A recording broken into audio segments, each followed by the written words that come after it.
गुरुर् ब्रह्मा गुरुर्विष्णू गुरुर्देवो महेश्वरा गुरुर् साक्षात परब्रह्म तस्मै श्री गुरुवे नमः. चैतन्याच्या मार्गावर मी का चालू? चैतन्याच्या मार्गावर चालल्याने माझा काय फायदा होणार? हा सामान्य माणसाचा प्रश्न आणि याचं उत्तर आहे, अरे तुला तुझ्या आयुष्यात जे हवं ते सगळं प्राप्त होणार. तुला काहीही सोडायची गरज नाही. फक्त हे जे रिसर्च प्रॉडक्ट आहे, रिसर्च प्रॉडक्ट आहे, लक्षात घ्या. माझ्या गुरु परंपरेतून मला प्राप्त झालेलं आध्यात्मिक रिसर्च प्रॉडक्ट आहे. काय? ब्रह्मज्ञानाने युक्त केलेली ही ब्रह्मक्रिया, साधना, सेवा, सत्संग. This is an instrument. This is an instrument. आणि या इन्स्ट्रुमेंटच्या माध्यमातून अपना दिमाग मत लगाओ. अजून वेगळं तुम्ही काहीच करू नका. कारण सामान्य माणसाची बुद्धिमत्ता असणार तरी केवढी? मला काय हवं आहे हे पहिले डिसाईड करा. मला काय हवं आहे? मला उद्योगधंद्यात यश पाहिजे आहे. एखादा स्टुडंट म्हणेल मला स्कूलमध्ये भरपूर मार्क मिळाले पाहिजे.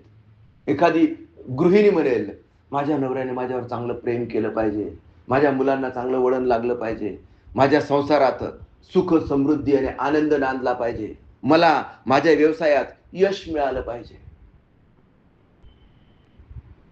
जो जे जे वांछील तो ते ते लाहो, विश्व स्वधर्म सूर्य पाहो. हा नुसता बोलाचाच भात आणि बोलाचीच कळी नाही. मी म्हणतो यारे यारे लहान थोर, तुका म्हणे मांडले दुकान, देतो मोलाविन साऱ्या वस्तू. घेऊन जा तुम्हाला जे पाहिजे ते. तुम्हाला जे पाहिजे ते घेऊन जा. पण शास्त्र में जो बात है वो करने के हात है. मी दिलं आणि तुम्ही घेतलं असं होणार नाही. अक्षय, मी तुला ज्ञान दिलं 2 किलो, ज्ञान दिलं 2 किलो, तू घेतलं ज्ञान 2 किलो. ते काय मटेरियल आहे का ते? It is not a material. मी तुला बुद्धी दिली 5 किलो, मी तुला भावना दिल्या 10 किलो. Is it possible? नो. ह्या तुम्हाला तुमच्या अंतरंगात डेव्हलप कराव्या लागतील आणि त्या तुमच्या जवळच आहे. आणि म्हणून शास्त्रात म्हटलेलं आहे, तुझं आहे तुझं पाशी परी जागा चुकलाशी. आपण शोधतो दुसरीकडे. मला काय हवं आहे? प्रेम. आणि मग मी प्रेम कुठे शोधतो? अपोजिट सेक्स मध्ये. Yes or no? Yes or no? म्हणून तर आपण सगळे लग्न करतो. आपल्याला नक्की काय हवं आहे? नक्की काय हवं आहे? आणि जे मिळालं, मिळाल्यानंतर प्रत्येकाने विचार करायचा की are you happy? No one is happy. जे पाहिजे असतं ते मिळालं की लगेच दुसरी गोष्ट, मला सायकल पाहिजे होती, पायी पायी चालत होतो म्हणून सायकल मिळाली, आता मला बाईक पाहिजे. सायकलीमधला इंटरेस्ट माझा निघून गेला. अरे यार, देवाकडे विनाकारण सायकल मागितले. देवाकडे पहिलेच मी काय मागायला पाहतो? काय मागायला पाहतो? मोटरसायकल. जर देव द्यायलाच बसलेला आहे तर मोटरसायकल पण दिली असती. जर त्याने मला सायकल दिली तर त्याने मला मोटरसायकल पण दिली असती. आणि जे मोटरसायकल मागून पस्तावतात ते काय म्हणतात, यार कारच मागितली असती, कार पण मिळाली असती. भाई आखिर तुम चाहते क्या हो? आणि त्यामुळे तुम्हाला नेमकं काय हवं आहे ते तुम्ही नीट क्लिअर करून घेतलं पाहिजे. आपण शिकण्यासाठी पहिलीपासून तर पार 15वी पर्यंत म्हणजे ग्रॅज्युएशन पर्यंत 15 वर्ष आयुष्याचे मी म्हणतो शिकण्यात घालवतो. काय शिकण्यात? की पुढे मला आयुष्यात काय करायचं आहे क्लिअर नसतं त्याला. पण एक बेसिक पहिलीमध्ये 1-2 आलंच पाहिजे बाबा, कॅल्क्युलेशन जमलेच पाहिजे, इतिहास आपला भूतकाळ कळलाच पाहिजे, नंतर मराठी आपल्याला चांगलं बोलताच आलं पाहिजे, इंग्लिशमध्ये कम्युनिकेशन जमलंच पाहिजे. हे स्किल्स आपण या 15 वर्षात नॉलेज, पॉवर, विजडम आणि स्किल अचीव करतो. आणि ह्या नॉलेज, पॉवर, विजडम, स्किलच्या माध्यमातून मग कोणी आर्ट्स घेतं, कोणी कॉमर्स घेतं, कोणी सायन्स घेतं. आणि त्यांना विचारलं की काय रे बाबा, तू सायन्स कशा करता घेतलं? तो म्हणतो मला डॉक्टर बनायचंय, मला डॉक्टर बनायचंय. कोणी म्हणतं मला इंजिनियर बनायचंय. हे त्यांचं टार्गेट झालं. मग मी त्यांना पुढचा प्रश्न विचारतो, तुला डॉक्टर कशा करता बनायचंय? मग तो चूप बसतो. डॉक्टर कशा करता बनायचंय? काही उत्तर देतात, माझ्या आई पप्पांची इच्छा आहे. एखादा थोडासा हुशार असेल ना, तो म्हणतो की नाही नाही, मला समाजाची सेवा करायची आहे. एखादा प्रोफेशनल असतो ना, तो म्हणतो अहो सर, डॉक्टर झालं की मग खोऱ्याने पैसा, खोऱ्याने पैसा. लई लोक आजारी पडतात, भरपूर पैसे कमवता येतात. विषय लक्षात आला का? 12वी पर्यंत काय टार्गेट असतं? जे मास्टर शिकवतायत ते शिकून घेणं. 12वी नंतर, सॉरी 10वी नंतर सायन्स घेतात, कॉमर्स घेतात, आर्ट्स घेतात. ज्यांना काहीच कळत नाही ते आर्ट्स घेतात. ज्यांना गणित, अकाउंट्स बिकाउंट्स मध्ये काहीतरी जमतं, ज्याचं कॅल्क्युलेशन चांगलं असतं, ज्यांना मजा मारायची असते, ज्यांना जास्त कॉलेजमध्ये अभ्यास करायचा नसतो, कॉलेज जीवनाचा आनंद घ्यायचा असतो, ते कॉमर्स घेतात. आणि जे खरे अभ्यासू आहेत बरं का, अभ्यासू नाही बाबा मला काहीतरी करायचंच आहे, मला अभ्यास करायचाच आहे, ते सायन्स घेतात. असा माझा ऑब्झर्वेशन आहे माझं हे. This is not a thumb rule. काही लोक इंटरेस्ट खातर पण आर्ट्स घेऊ शकतात, काही लोक इंटरेस्ट खातर सीए बनण्यासाठी पण कॉमर्स घेऊ शकतात, सिन्सिअरली अभ्यास पण करू शकतात. काही लोक लोकसेवा आयोगाचा अभ्यास करण्याकरता पण त्याच्या पद्धतीने चॉईसेस करतात. पण जनरली जो टॉप क्लास असतो तो सायन्स घेतो, जो मिडल क्लास असतो तो कॉमर्स घेतो, आणि जो लोअर क्लास असतो बुद्धिमत्तेच्या दृष्टीने काहीतरी घ्यायचं म्हणून ते आर्ट्स घेतात. असं माझं ऑब्झर्वेशन आहे. This is not the thumb rule. Are you agree? Yes or no? बरोबर. मग आता इथून पुढे माझं तुम्हाला सांगणं आहे की बाबा रे, तुम्हाला काय हवंय हे जर तुम्हाला पहिल्या दिवसापासून क्लिअर असेल, एखाद्या स्टुडंटला जर क्लिअर असेल पहिलीपासूनच की तुला डॉक्टरच बनायचंय, तर तो ऑब्व्हियसली काय करणार? जास्त अभ्यास करणार. त्याच्या पुढे जर गोल डॉक्टर बनण्याचं असेल आणि त्याने ते स्वीकारलेलं असेल, तर 12वीत तो आर्ट्स घेईल का? घेईल का तो? नाही, तो सायन्सच घेणार, कारण त्याला नीटची एक्झाम क्रॅक करायची. Yes or no? मग तो ते टार्गेट अचीव करण्यासाठी जीव तोडून मेहनत करेल. आणि म्हणून not failure but low aim is crime, न तू यशो लघु ध्येयम. तुम्ही ध्येय उच्च ठेवा, तुम्ही ध्येय उच्च ठेवा, तरच तुम्ही ते अचीव करू शकता. आणि मी तर तुम्हाला हे सायन्स शिकवतोय काय, की जे तुम्ही व्हिज्युअलाइज कराल ते सगळं मटेरियलाइज होऊ शकतो. आता चुका कशा घडतात? चुका कशा घडतात मी तुम्हाला सांगतो. मी तुम्हाला क्रिटिसाइज नाही करत आहे. जस्ट तुम्हाला जे योग्य आहे ते पकडा, जे तुम्हाला अयोग्य वाटलं ते सोडून द्या. आता पाटील ताई, त्या एक माझ्या दृष्टीने एक गृहिणी आहेत, 2 मुलांच्या आई आहेत, एका नवऱ्याची बायको आहे, एक घर चालवते, आणि त्याबरोबर शी इज डुईंग बिझनेस. काय बिझनेस करतायत त्या? कपडे विकतायत. ओके. आता कपडे विकायचं हा सगळ्यात पहिले तुमच्या मनात विचार कधी आला? बोला. 3 वर्षापूर्वी. 3 वर्षापूर्वी. ओके. तुम्हाला खेळण्या विकायचा विचार का नाही आला मला? जस्ट जे तुम्हाला उत्तर वाटतंय ते बोला. ब्लाऊज स्टिचिंग करत असताना लेडीज येतात बुवा, मग त्याच्यावर जर साडी घेतली तर ब्लाऊज पण येईल बुवा, या हेतूने मी कपड्यांचं उद्योग चालतो. करेक्ट. म्हणजे ऑलरेडी तुम्हाला त्या क्षेत्रातलं थोडंसं ज्ञान होतं, तुम्ही ब्लाऊज शिवत होतात, बरोबर. आता मी अजून खोल जाईल. तुम्ही ब्लाऊज सगळ्यात पहिले कधी शिवलं? 2011 मध्ये. 2011 मध्ये सगळ्यात पहिले तुम्ही ब्लाऊज शिवलं. त्याच्या आधी ब्लाऊजच शिवायचं हे तुमच्या डोक्यात का आलं? एखाद्या पॅन्ट शिवायची बुवा असं का नाही डोक्यात आलं? किंवा फॅन्सी फ्रॉक शिवायचा बुवा असं का नाही तुमच्या डोक्यात आलं? ब्लाऊजच शिवायचं हे तुमच्या डोक्यात का आलं? जे आहे ते जे तुम्हाला वाटतंय. मावशी होती, मावशी म्हणे तू ट्राय करून बघ, काही दुसरं नाही, टिपा मारता कधी मी ब्लाऊज शिवायला लागले, मलाच कळलं. हा, तुमची मावशी होती. तुमच्या मावशीने तुम्हाला गाईड केलं की तू, कदाचित तुमच्या मावशीने तुम्हाला वापरला असेल असिस्टंट म्हणून, हे कापून दे ग, हे असं शिवून दे ग. ते करता करता तुम्हाला यायला लागून गेलं. Yes sir no? आणि नंतर तुम्हाला कळलं की अरे याच्यातून आपल्याला इन्कम पण जनरेट होऊ शकतो. Yes sir no? मग तुम्ही त्याला डेव्हलप करायचं ठरवलं. Yes sir no? ही झाली एखाद्या व्यवसायाची निश म्हणतात याला सायंटिफिक भाषेत काय म्हणतात? निश. कुठल्याही व्यवसायाची निश तुम्हाला क्लिअर असली पाहिजे. निश म्हणजे काय की हू अँड व्हॉट. हू म्हणजे काय की मी हे कुणासाठी करते, तुम्ही कुणासाठी करतायत? स्वतःसाठी, परिवार, नाही नाही नाही, ब्लाऊज कुणासाठी शिवतायत? कस्टमरसाठी, माणसांसाठी. नाही लेडीजसाठी. Be specific.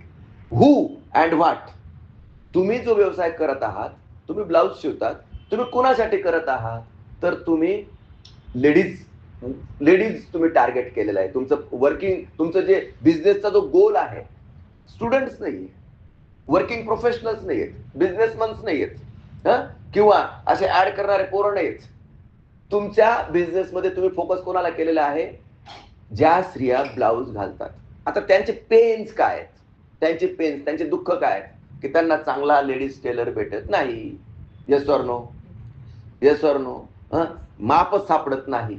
Yes or no? हे त्यांचे दुःख आहेत. आणि म्हणून आणि कसं आहे, तो थोडा विषय प्रायव्हेट आहे, म्हणून शक्यतोवर लेडीज टेलर प्रेफर केलं जातं. Yes or no? ह्या तुमच्या व्यवसायातल्या काय खाचखळगे आहेत. खाचखळगे हे तुम्ही ऑब्झर्व केलेत आणि तुम्हाला असं वाटलं की अरे माझं याच्यात चांगलं करिअर आहे बरं का, मला याच्यात चांगलं करिअर आहे, पण तरीही तुम्ही फुल्ली फोकस नाहीत. का? नवरा कमवतोय, झालं तर झालं, नाही झालं तर नाही झालं. गाजराची पुंगी वाजले तर वाजले, नाहीतर मोडून खाल्ली. मग यांनी ट्राय केला, घरातल्या घरात शिवायचा, घरातल्या घरात ते कपड्यांचा बिस्तारा मांडायचा. आता त्या बिस्ताराचा त्रास पण होत होता, पण पैसे पण येत होते.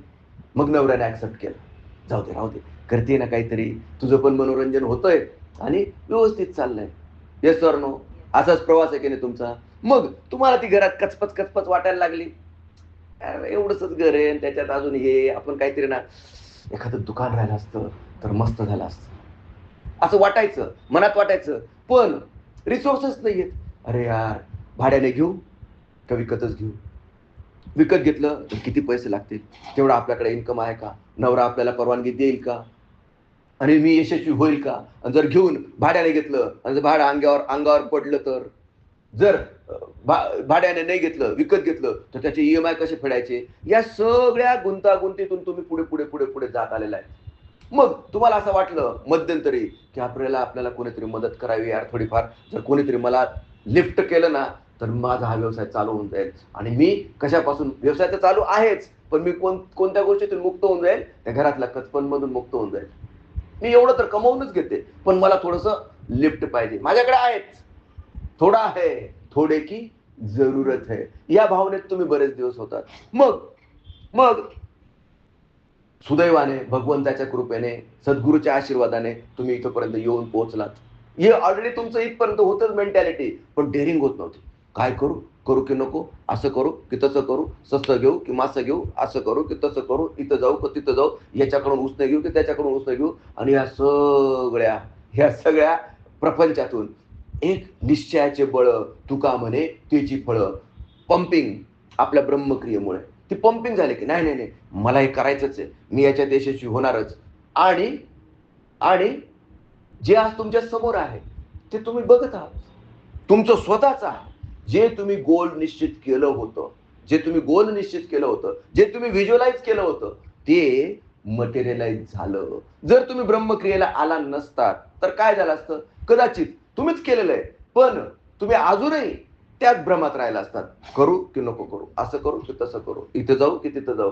याच्यासाठी कोण किती वेळ देईल हे आपण सांगू शकत नाही. हे तुमचं नशीब की भगवंताची, माझ्या सद्गुरूची तुमच्यावर कृपा झाली, माझ्या सद्गुरूने तुम्हाला निवडलं. आणि या 2-3 हजार लोक राहत असतील इथं प्रज्ञेश रेसिडेन्सी मधून, तुम्हालाच फक्त इच्छा झाली इथं यायची, कारण मी तर काही कोणाला बोलवत नाही, तुम्हालाच फक्त इच्छा झाली. अनेक लोक मला बघतात रोज, काय 7:30ला मी येतो जातो, बरोबर की नाही, किती वाजता येतो काय, बऱ्याच लोकांना क्युरिओसिटी पण राहते, काय करत असतील बुवा 4थ्या फ्लोअर मध्ये. आजकाल खरात बाबा पण लई फेमस होऊन राहिला.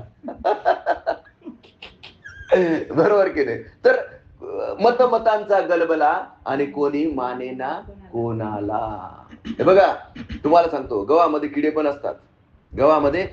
असतात. अपना दिमाग लगाओ, पहिले सोचो, समजो, जानो. फिर ऍक्सेप्ट करो. पण अनालिसिस पॅरालिसिस मध्ये इतका पण वेळ वाया घालू नका की आयुष्य मुठीतून सुटून जाईल. अनालिसिस पॅरालिसिस मध्ये इतका पण वेळ घालवायची गरज नाही. पहिले नीट खात्रीच केली पाहिजे, आणि जर खात्री असेल तरच त्याचा स्वीकार केला पाहिजे. या मताचा मी आहे. मग आला तुमचा बिझनेस इथपर्यंत बिझनेस आला. आता इथून पुढे काय? सर मी हॅप्पी आहे, मस्त माझा गाळा झालाय, काय 2-3 हजार रुपये मला येत आहेत, काय हरकत नाही, आय एम हॅपी. आता मी ते स्वप्न पूर्ण झालं. पण असं नाहीये. Not failure but low aim is crime. You should scale your business. तुमचा बिझनेस तुम्ही स्केल केला पाहिजे. व्हिजन जर तेवढं ठेवलं तर तुम्ही पुढे ग्रोथ नाही होणार. तर आता ह्या बिझनेसला नीट समजून घेऊन टार्गेट पॉप्युलेशन आपण ठरवलं पाहिजे. टार्गेट पॉप्युलेशन, आता मी एक ब्लाऊज शिवलं की मला साधारण, मला माहित नाही तुमच्या व्यवसायातले डिप्स अँड डिटेल्स, पण साधारण मला 300 रुपये राहतात बाबा, बरोबर. व्यावसायिक म्हणून मी काय प्रयत्न केला पाहिजे? मला 400 राहायला पाहिजे. Yes or no? मला 500 राहायला पाहिजे. म्हणजे लो तिकीट सेल वरून आपण हाय तिकीट सेलवर गेलं पाहिजे. पटतंय की नाही? मग मी टार्गेट पॉप्युलेशन कोणाला केलंय बाबा? माझ्याकडे बिझनेस वुमन येतात का? ज्या हाय पेईंग क्लास आहे, एखाद्या ब्लाऊजची किंमत 500 रुपये आणि तेच ब्लाऊज मी 1000 रुपयाला विकू शकते का? 1000 रुपयाला विकू शकते का? Yes or no? हा. आता मी म्हणेल की 500 रुपयाचं ब्लाऊज तुम्ही 2000 रुपयाला विकून दाखवाल का? का नाही? काय प्रचार नाही झाला तेवढा. 500 रुपयाचं ब्लाऊज तुम्हाला 2000 रुपयाला विकून दाखवायचं. अहो लोक पाणी विकतात. 10 रुपयाचं पाणी. तुम्हाला माहितीये हे तेंडुलकर वगैरे जे आहेत ना सेलिब्रिटीज, ते 1000 रुपयाला बॉटल विकत घेतात, असं ऐकलंय मी. आणि नरेंद्र मोदी जे मशरूम खातात, मशरूमची किंमत लाखात आहे म्हणे, असं ऐकलंय मी. मला माहित नाही नक्की, I don't know the details. Okay, फक्त अशा सोशल मीडियावरून, व्हॉट्सअप, युनिव्हर्सिटी मधून ऐकलेलं आहे. पण विराट कोहली 8,000चं 1 लिटर पाणी. हे बघा, हा सांगतोय मला, मी नाही सांगत आहे बरं. म्हणजे लोक 10 रुपयाचं पाणी 8,000 सुद्धा विकू शकतात, तर तुम्ही 500 रुपयाचं ब्लाऊज 2000 का नाही विकू शकत? या गोष्टीवर तुम्ही विचार केला पाहिजे की नाही? Yes or no? केला पाहिजे. मग कुठे चुकतंय? मी टार्गेट पॉप्युलेशन जे ठेवलंय ना, मी कोणाला विकणार आहे बाबा? मी इथं आपल्या प्रज्ञेश रेसिडेन्सी, जास्तीत जास्त चाकण, बरोबर की नाही?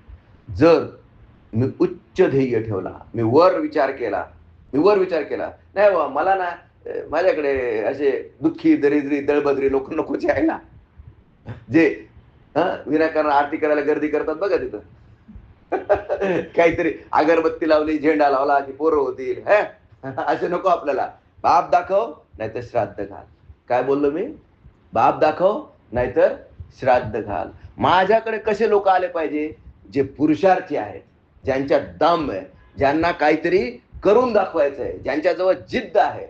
तेव्हा एक व्यक्तित्व, एक चरित्र, महान कर्तृत्व आणि महान भारत. विषय लक्षात आला की नाही? हे कुठलाही एक ट्रायंगल असतो. 3% लोक असे असतात ना अक्षय, की ज्यांना काहीतरी करायचं असतं. फक्त 3-4% लोक असतात. 17% लोक कोणते असतात माहिती का? 17% लोक हे जमलं तर करू, नाही जमलं तर सोडून देऊ. 17% लोक असतात. आणि 80% लोक कसे असतात माहिती का? कुंभकर्णाची औलाद. त्यांना काहीच करायचं नसतं. किती टक्के असतात असे? 80% असतात. हा नीट समजून घ्या. पॉप्युलेशनचं मी तुम्हाला काय सांगतो, ठोकताळा सांगतो. 3% लोक असे असतात की ज्यांना काहीतरी आयुष्यात करायचं आहे, ज्यांच्याजवळ काय नाही, ध्येय आहे. आणि ते ध्येय अचीव करण्यासाठी त्यांनी त्यांच्या आसाच्या छाताड्यावर लात मारून त्यांच्या पुरुषार्थाने त्यांना काहीतरी करून दाखवायचं. असे फक्त 3% लोक असतात आणि ते यशस्वी होतात. आणि तेच या 80% 80 आणि हे 17% काय नाही, या 17% जे आहेत कन्वर्ट होत राहतात. कन्वर्ट म्हणजे काय? की हेच 17% मधून एखाद्याला पेटून उठतो आणि तो त्या 3% मध्ये जातो. आणि मला हे 17% पाहिजेत, हे 80% कुंभकर्णाचे अवलाद मला नकोच आहे. विषय समजला का? ऍक्च्युअली हा रस्ता, हा मार्ग सगळ्यांकरता आहे, पण 80% लोक इथपर्यंत पोहोचू शकत नाही, ते येऊ शकत नाही, कारण ते काय झोपलेले आहेत. झोपलेल्या समाजाला जागृत करून आरोग्य, आत्मोन्नती आणि विश्वशांतीसाठी मदत फाउंडेशन चाकण इमानदारीने प्रयत्न करतोय. तुम्ही म्हणा सर तुमचा एवढा कान का बरं ठरकलाय, हे कशा करतायत? याचं कारण सांगतो अक्षय. माझं सगळं करून झालेलं आहे, माझं काहीही बाकी नाही. मग हे करायचं कशा करता? तुझ्यासारख्या एखाद्या व्यक्तीच्या माध्यमातून मी जर सुंदर चरित्र घडवू शकलो आणि तू उद्या आमदार झाला, खासदार झाला, चांगला बिझनेसमन झाला, तुझ्याकडे चांगला पैसा कमवायला लागला, तू 1000 लोकांना रोजगार उपलब्ध करून दिला, तर याच्यामुळे राष्ट्र निर्मितीसाठी फायदा होणार की नाही? ताईंच्या माध्यमातून मला असं वाटतं एक शॉप त्यांनी घेतलं, अख्खं मोठं शॉपिंग कॉम्प्लेक्स हे त्यांनी घेतलं पाहिजे, मोठा कपड्यांचा शोरूम उघडला पाहिजे, त्यांच्याकडे 10-12 सेल्समन्स असतील, एक काय असेल, एक मॅनेजर असेल की जो ते सगळ्यांना मॅनेज करेल, त्या व्यवस्थित ट्रेनिंग करतील. सकाळी खाली आल्यात की सकाळी त्यांना एकदा ऑर्डर देऊन टाकल्यात सगळ्या की असं करा, संध्याकाळी तुमचा हिशोब चेक करते, निघाल्यात महाबळेश्वरला फिरायला. Yes sir no? Is it possible or not? तुम्ही जे विजन ठेवाल तेच होईल. मग त्याच्याकरता अहो सर काय सांगतायत तुम्ही, इथं तुमचं माऊली प्रसाद चाललं नाही, बरोबर की नाही? इथं कुठे आम्हाला कपडे विकायला सांगतात, मग इथं काय कॉम्पिटिशनच जास्त आहे, मग इथं काय लोक पेइंग कॅपॅसिटीज नाहीये, लोकांची मानसिकताच तशी नाहीये, बेनिफिटच शिल्लक राहत नाही. 1000 प्रॉब्लेम्स आहेत, मला माहिती आहे, 1000 प्रॉब्लेम्स आहेत, मला माहित आहे. पण जर आपण व्हिजन, स्वप्न बघितलं नाही तर आपण त्या दृष्टीने पावलं टाकू का? नाही. तुम्ही स्वप्न बघितलं गाळा स्वतःचा व्हावा, आणि आज तो पूर्ण झाला की नाही झाला? अगदी तसंच मी तुम्हाला म्हणतो की तुम्ही स्वप्न बघा. कशाचं? मोठ्या शोरूमचं स्वप्न बघा. जे तुम्ही व्हिज्युअलाइज कराल तेच मटेरियलाइज होईल. तुमचा बिझनेस आता व्यवस्थित, त्याला फाउंडेशन तयार झालंय, त्याचं फाउंडेशन तयार झालंय. आता हा बिझनेस तुम्हाला काय करायचा आहे? स्केल करायचा आहे, वाढवायचा आहे. पण तुम्ही जर म्हटलं की नाही बुवा काय नाही, सूर्य हॉस्पिटलमध्ये मी तिथपर्यंत खेळून राहिलो असतो, मला बिझनेस स्केल करायचा राहिला नसता, तर संजीवनी झाला असतं का? मॅक्स केअर झाला असतं का? गेटवेल झाला असतं का? केअरवेल झाला असतं का? हे मग मला अडचणी होतात ना.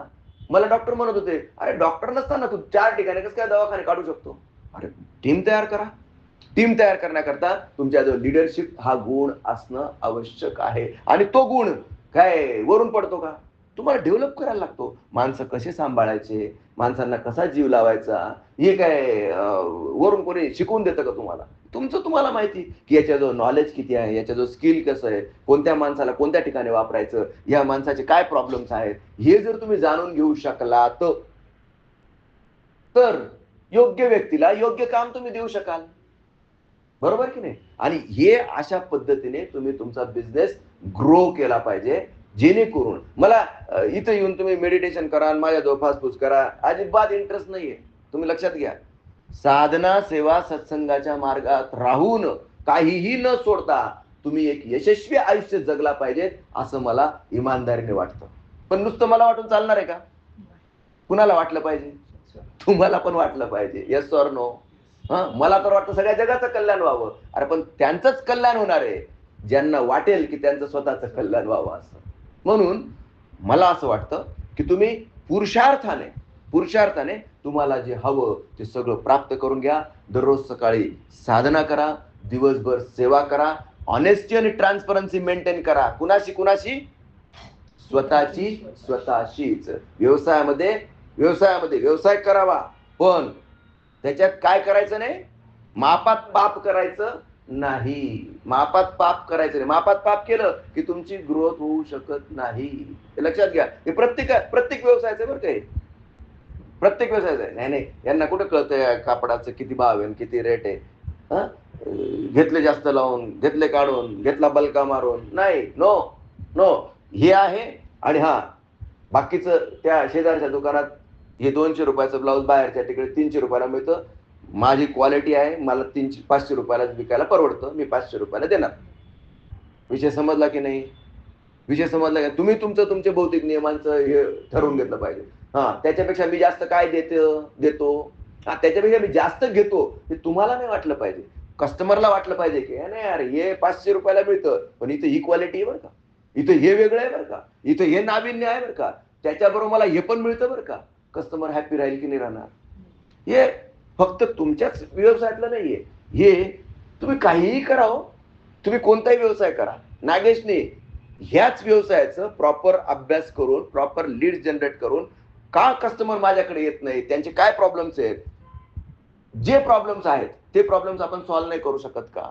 समोर पार्किंगचा प्रॉब्लेम आहे, वरच आहे, मग कस्टमरला ते दिसतच नाहीये, मग जाहिरातच नाहीये, हे असे काय म्हणतात त्याला 1760 तुम्हाला कारण देता येऊ शकतात. तुमच्या अंगात पुरुषार्थ नाही आणि तुम्हाला करायची इच्छा नाही, तुम्ही आळशी आहात, हेच स्वीकारा. Yes or no? Yes or no?